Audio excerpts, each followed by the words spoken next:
अर्चना, good morning. Good morning आशीष। सबसे पहले Bajaj auto जो दिग्गज कंपनी है, मुनाफा 9.2% पर आया, 2005 करोड़, जहां पर एक्सपेक्टेशन था 2228 करोड़ का, लेकिन यहां पर एक 200 करोड़ तक का हिट आया है जो कंपनी ने LTCG भरा। तो उसका एक कैलकुलेशन अगर आप हटा देंगे तो वैसे नंबर्स इन लाइन ही दिख रहे थे, तो उसका एक हिट है।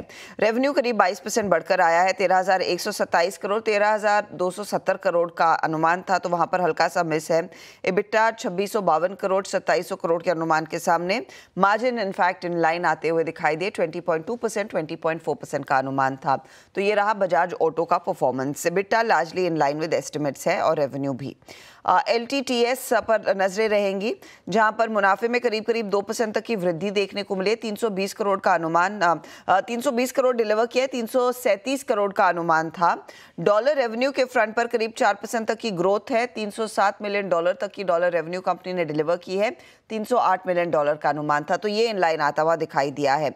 EBITDA मार्जिन अगर आप गौर करें तो वहां पर एक मिस है, 16.3% एक्सपेक्टेड था, ये 15.1% पर आया। इनफैक्ट 50 बेसिस पॉइंट का कॉन्ट्रैक्शन देखने को मिला है, तो वो थोड़ा सा आपको निराश करता हुआ दिखाई देगा। लेकिन कंपनी ने कहा है कि वो अपने 8 to 10% तक की रेवेन्यू ग्रोथ कांस्टेंट करेंसी की गाइडेंस को रीअफर्म कर रहे हैं, उसमें कोई बदलाव नहीं है। EBITDA मार्जिन गाइडेंस 17 to 18% भी बरकरार रखा है और $2 बिलियन तक का मीडियम टर्म आउटलुक जो था कि रेवेन्यू कमाएंगे, उस पर कंपनी अटल है। सस्टेनेबिलिटी बिजनेस में ग्रोथ देखने को मिली है, मोबिलिटी में इजाफा देखा गया और कमेंट्री ये भी कहती है कि AI जो डील्स हैं वहां पर पिकअप देखने को मिल रहा है, तो वो एक पॉजिटिव है। एम्फेसिस जो नंबर्स कुछ ही देर पहले हमने देखे, उसमें मुनाफे में करीब 4% तक की ग्रोथ है। उम्मीद के अनुमान पर ही खरा उतरा है मुनाफे का आंकड़ा, 423 करोड़, 420 करोड़ का अनुमान था। Constant currency revenue growth in fact एक बड़ी बीट है, 2.4% पर ये CC रेवेन्यू ग्रोथ आई है, जहां पर 1.8 से 1.9% का अनुमान था, तो नतीजे अच्छे हैं।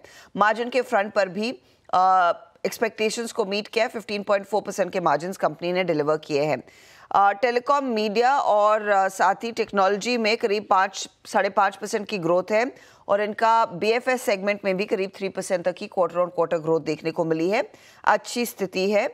New deal TCV Q-on-Q basis पर आप गौर करेंगे तो 35% घटी है, क्योंकि पिछले क्वार्टर में एक हाई बेस था, तो उस लिहाज से नई डील्स की TCV में आपको कुछ कमी दिखाई देगी। GMR एयरपोर्ट का बिजनेस अपडेट आ चुका है, तो स्टॉक पर नजरें रहेंगी। सितंबर पैसेंजर ट्रैफिक जो है 9% बढ़ा है ईयर ऑन ईयर, लेकिन मंथ ऑन मंथ ये करीब 4% घटता हुआ दिखाई दिया।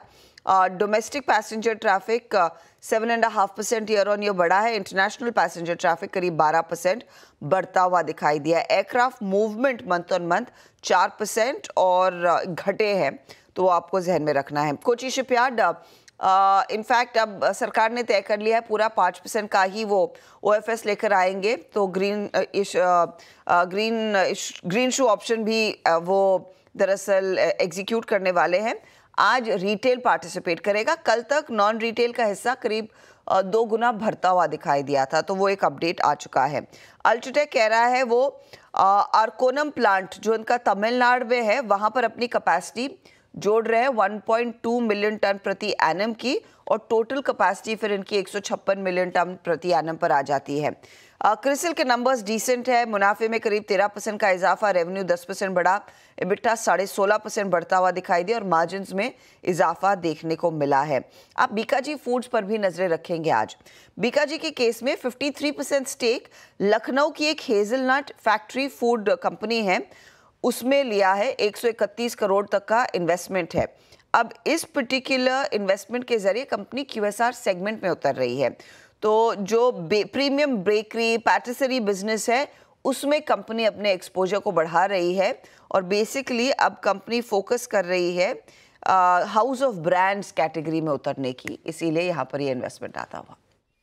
ओके, रखिए तमाम स्टॉक्स रडार पे। क्विकली एक छोटा सा ब्रेक के उस पर जब लौटूंगा तो आज का इवेंट्स कैलेंडर और कमोडिटी स्ट्रैटेजी।